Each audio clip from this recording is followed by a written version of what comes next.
Chapter 24. Sharmelle was stunned. So stunned that she couldn't say anything. She and Addie Nix just stood there, looking at each other. "I'm guessing my husband told you and Liz yesterday about his affair with Angie Pierce," Addie Nix said when she finally spoke. Sharmelle didn't answer. She didn't know how to answer. So she didn't. She just listened to Mrs. Nix. "Yes, I knew about the affair. I've known since shortly after the beauty shop was torched in that fire.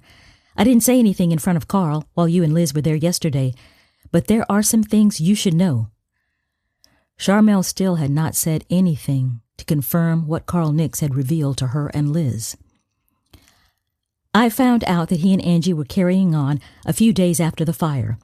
It was a big story in our community, the black community, I mean.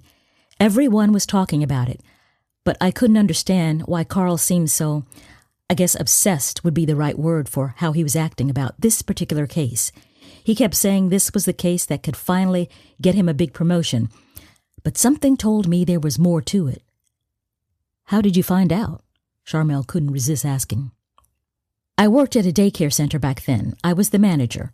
One of the children was sick this particular day, and his mother still brought him to the daycare, which we called nursery school back then. We had a sick room to keep the sick children away from the others. So this little boy's mother asked us if we could pick up his medicine.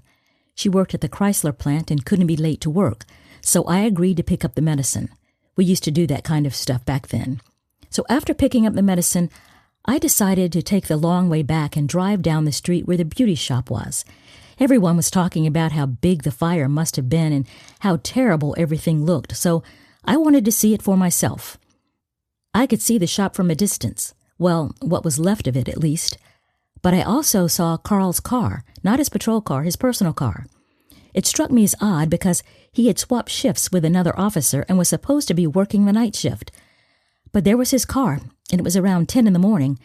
Then as I got closer, I saw him in the car and Angie was in the passenger seat." "Oh," was all Sharmelle could say. "I turned around before they could spot me, but again, call it a sixth sense or maybe common sense, but something about it didn't look or feel right." "So you didn't confront him the next time you saw him?" "No, I started following him over the next few days, whenever I could." "Oh," Sharmelle said again, and that was all she said. "You'd think a police officer and future detective would know he was being tailed. I think that's what they call it on TV." "And on TV, the person being tailed is often none the wiser," Sharmelle said with a slight grin. "Right. I spotted his car at the shop a few more times and at various times of the day, so I started snooping.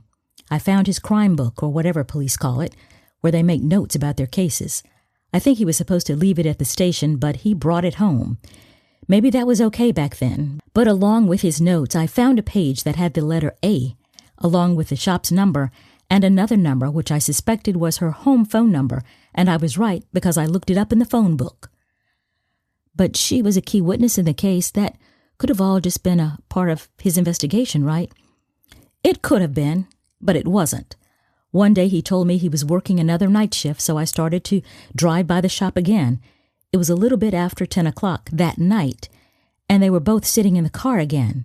This time I saw them kiss, and kiss more than once, so that told me all I needed to know." "And you never told him?" "No."